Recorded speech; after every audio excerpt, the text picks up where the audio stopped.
Isaac Newton theorized, and it is now commonly taught and believed, that Earth's ocean tides are caused by gravitational lunar attraction. The moon's gravity allegedly generates something called tidal force, which causes Earth and its water to bulge out, not only on the side closest to the moon, but also the side farthest from the moon. Using their own calculations and predictions, however, if the moon is only 2,160 miles in diameter, and the Earth 8,000 miles, it follows that Earth is 87 times more massive, and therefore the larger object should attract the smaller to it, and not the other way around. Heliocentrists claim Earth's greater gravity is what keeps the moon in orbit. Therefore, it is impossible for the moon's far lesser gravity to supersede the Earth's gravity at Earth's sea level, where its gravitational attraction would even further out-trump the moon's. If the moon has enough gravitational influence to lift the ocean's water even a single inch from their deep recesses, where Earth's gravitational attraction is exponentially greater, then there is nothing in the theory of gravity to prevent the water from continuing its attraction all the way to the moon. Furthermore, the velocity and path of the moon are uniform, and thereby should exert a uniform influence on Earth's tides, when in actuality, the Earth's tides vary greatly. At Port Natal, for example, the rise and fall is only 6 feet, while at Beira, 600 miles up the coast, the rise and fall is 26 feet. Not only this, but if the moon's gravity was truly generating a tidal force causing Earth and its water to bulge out, then all the world's lakes, marshes, ponds, and other inland waters would be similarly affected and have tides as well. These and other problems caused Isaac Newton to openly admit that his explanation of the tides was the, quote, least satisfactory portion of his theory of gravitation.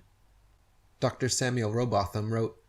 "Thus we have been carried forward by the sheer force of evidence to the conclusion that the tides of the sea do not arise from the attraction of the moon,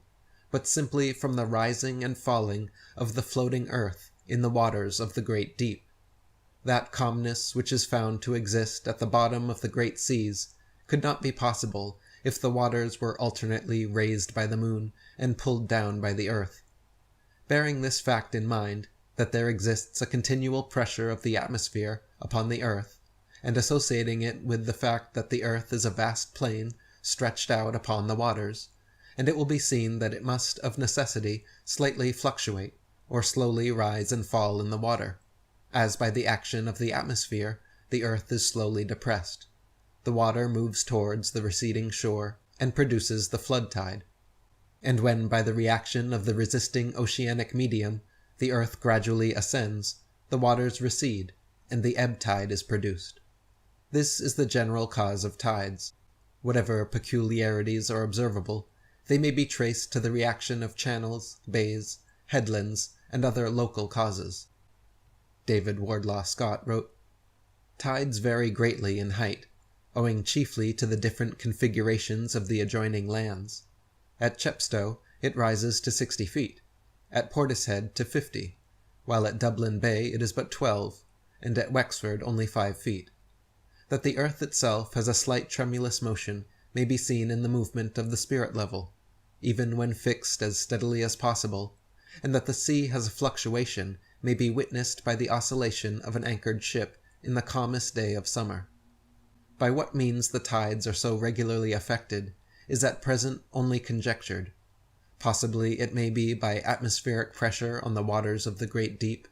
and perhaps even the moon itself, as suggested by the late Dr. Rowbotham, may influence the atmosphere, increasing or diminishing its barometric pressure, and indirectly the rise and fall of the earth in the waters. The tides are clearly a product of the interconnected ocean waters, and not the other waters of earth, and therefore caused either by a natural fluctuation of the earth resting upon the great deep, as stated by the above and other 19th century authors, or, if more ancient explorers' accounts can be trusted, an even more fascinating possibility presents itself. Many cultures throughout history have recorded that located at the North Pole exists a large lodestone mountain surrounded by a massive whirlpool vortex which was claimed to cause the Earth's tides. This maelstrom allegedly reverses direction every 6 hours, alternately pulling in and pushing out the ocean waters, like the breath of Gaia at the naval center point of Earth, breathing in and out twice per day. If true, this explains the consistent regularity of high and low tides better than any other proposed theory. Ancient Norse legends state that a gigantic violent whirlpool known as Vergelmir, or the World's Well, surrounds the polar mountain, and via 4 6-hour daily cycles of pushing and pulling through subterranean channels causes the rising and falling tides of Earth. Historical records of this deep abyss can be found as early as the 8th century AD, when Paulus Diaconus, or Paul the Deacon, wrote in his Historia Langobardorum that, quote, "Not far from the shore, where the ocean extends without bounds, is that very deep abyss of waters which we commonly call the ocean's navel. It is said twice a day to suck the waves into itself, and to spew them out again, as is proved to happen along all these coasts, where the waves rush in and go back again with fearful rapidity. By the whirlpool of which we have spoken, it is asserted that ships are often drawn in with such rapidity that they seem to resemble the flight of arrows through the air, and sometimes they are lost in the gulf with a very frightful destruction. Often, just as they are about to go under, they are brought back again by a sudden shock of the waves, and they are sent out again thence with the same rapidity with which they were drawn in. In 1035 AD, Frisian explorer Adam of Bremen recounted his deadly encounter with this abysmal chasm in his book Gesta Hemerbergensis Ecclesiastiae Pontificum, stating, quote, "Of a sudden they fell into that numbing ocean's dark mist, which could hardly be penetrated with the eyes.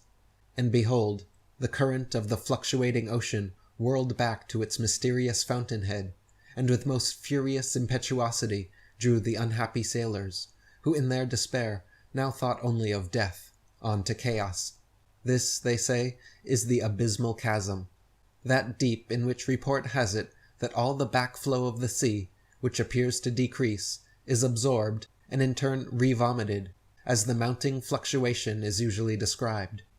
As the partners were imploring the mercy of God to receive their souls, the backward thrust of the sea carried away some of their ships, but its forward ejection threw the rest far behind the others. Freed thus by the timely help of God from the instant peril they had had before their eyes, they seconded the flood by rowing with all their might." Geraldus Cambrensis, or Gerald of Wales, Archdeacon of Brecon, and royal clerk to King Henry II, wrote in his 1188 work, Topographia Hibernica, that, quote,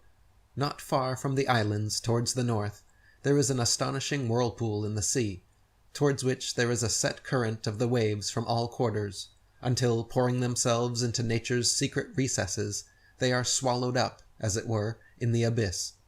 Should a vessel chance to pass in that direction, it is caught and drawn along by the force of the waves, and sucked by the vortex without chance of escape. There are 4 of these whirlpools in the ocean, described by philosophers as existing in the 4 different quarters of the world, whence it has been conjectured that the currents of the sea, as well as the winds, are regulated by fixed principles." The whirlpool was also mentioned in another late 12th century work, Historia Norwegiae, where the author, an anonymous Norwegian monk, gives a particularly detailed description, stating, quote, "The greatest of all whirlpools is to be found there, which engulfs the strongest ships, sucking them in at ebb tide, and spewing out their fragments with a belch at flood tide. There is a very deep abyss in the earth itself, and alongside it are open-mouthed caverns containing winds which are said to be brought forth by the breathing of the water, and these are the breath of gales. Indeed, by their breathing, these winds draw to them the waters of the sea through hidden passages in the earth. They shut them up in the vaults of the abyss, and then, by the same force, drive them out again, causing sea surges, spates, and the whirling of waterspouts. Earthquakes also occur, and various discharges of vapor and conflagration, for when the wind's breath, held in the cheeks of earth, presses to burst out, it shakes the foundation of the world with a dreadful roaring, and forces it to tremble. So when the wind's breath contends with fire in the earth's interior, then even in mid-ocean the depths are fissured, and smoky exhalations and sulphurous flames are seen to emerge.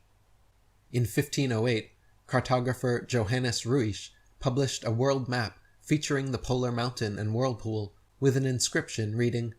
"Under the Arctic Pole there is a high magnetic rock, 33 German miles in circumference. A surging sea surrounds this rock, as if the water were discharged downward from a vase through an opening to 4 mouths below." Later, in 1595, the most well-known mapmaker in history, Gerardus Mercator, published his Septentrionalium Terrarum Descriptio, featuring the polar mountain and encircling whirlpool in detail, along with the following inscription, quote, "A monstrous gulf in the sea, towards which from all sides the billows of the sea coming from remote parts converge and run together, as though brought there by conduit, pouring into these mysterious abysses of nature, they are as though devoured thereby, and, should it happen that a vessel pass there, it is seized and drawn away with such powerful violence of the waves, that this hungry force immediately swallows it up, never to appear again." A surviving letter from Mercator, addressed to John Dee, advisor to Queen Elizabeth I, provides more detail, stating, quote, "In the midst of the 4 countries is a whirlpool, into which there empty these 4 indrawing seas, which divide the north. And the water rushes round and descends into the earth, just as if one were pouring it through a filter funnel.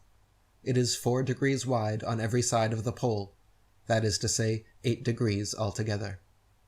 As late as the mid-17th century, the polar mountain and encircling whirlpool continued appearing in cartography and cosmography. They were included in Linschoten's 1595 map, the Ortelius of 1599, Quad's Fasciculus Geographicus of 1608, Hondius's 1619 map, Purchas's map of 1625, and in Heylyn's 1659 cosmography he wrote about them, stating that, quote, "Under the Arctic Pole is said to be a black rock of wondrous height, about 33 leagues in compass, the land adjoining being torn by the sea into 4 great islands, for the ocean violently breaking through it and disgorging itself by 19 channels, maketh 4 Euripi, or fierce whirlpools, by which the waters are finally carried towards the north, and these swallowed into the bowels of the earth.